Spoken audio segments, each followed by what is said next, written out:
A lot to talk about with Congressman Jamie Raskin, a Maryland Democrat who sits on both the Judiciary and Oversight Committees. Congressman, thank you. I appreciate you joining us this evening.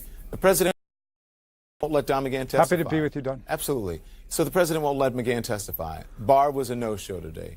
How do you deal with an administration that stonewalls you guys at every turn? Yeah, the president is pulling down a curtain over the executive branch of government and saying he's not going to participate or cooperate in any investigations of the Congress. That is in absolute defiance of the Constitution and the separation of powers.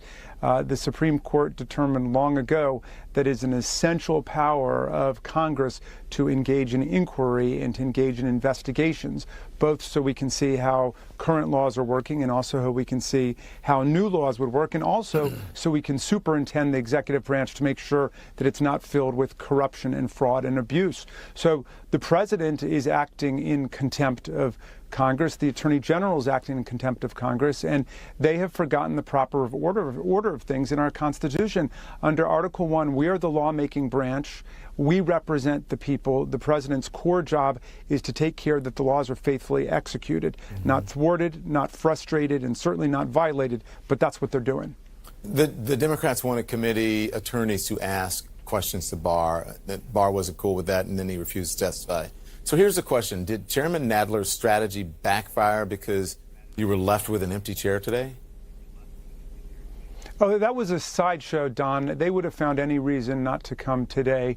Obviously lots of committees have used staff counsel to ask questions in a supplementary way. The Republicans did it, of course, during the Kavanaugh Supreme Court hearings not many months ago. So we see that all the time. Look, Attorney General Barr didn't want to come to testify again because so many holes were blown into his story yesterday in the Senate Judiciary Committee.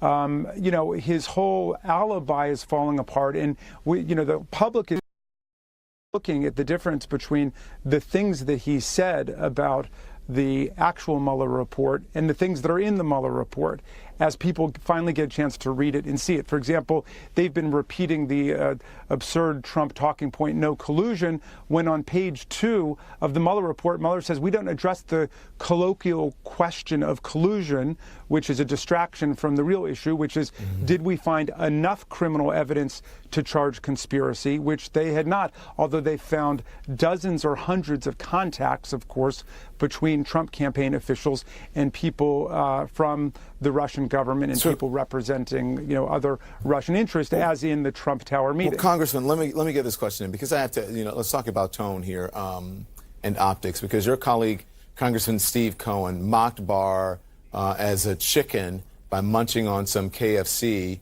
I mean, how does that stunt look when you're trying to tell the American people there's a real crisis here?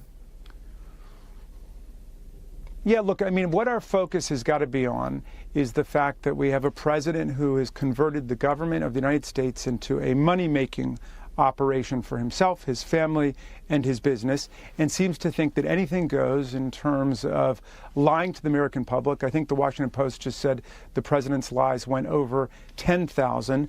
And now this blanket bad faith defiance of all congressional subpoenas and demands. For example, with the White House Personnel Office, we have a whistleblower who has come forward, Tricia Newhope, to say that there were 25 cases where the professional staff said someone should not have a security clearance because of a conflict of interest with a foreign government or their own business, and yet they were overruled by the president or by political operatives in the White House. So we have tried to subpoena to get information from them and get witnesses to come and testify, but they've pulled the curtain down. It's the same thing with the president's taxes. Of course, the first president in many decades not to turn over his taxes. There's a statute which allows the Ways and Means Committee to subpoena the president's taxes, and they just say they're not going to comply with the subpoena. That's totally unacceptable. And we hope that the Republicans would join us in saying the executive branch of government is not beyond the law and the president is not a king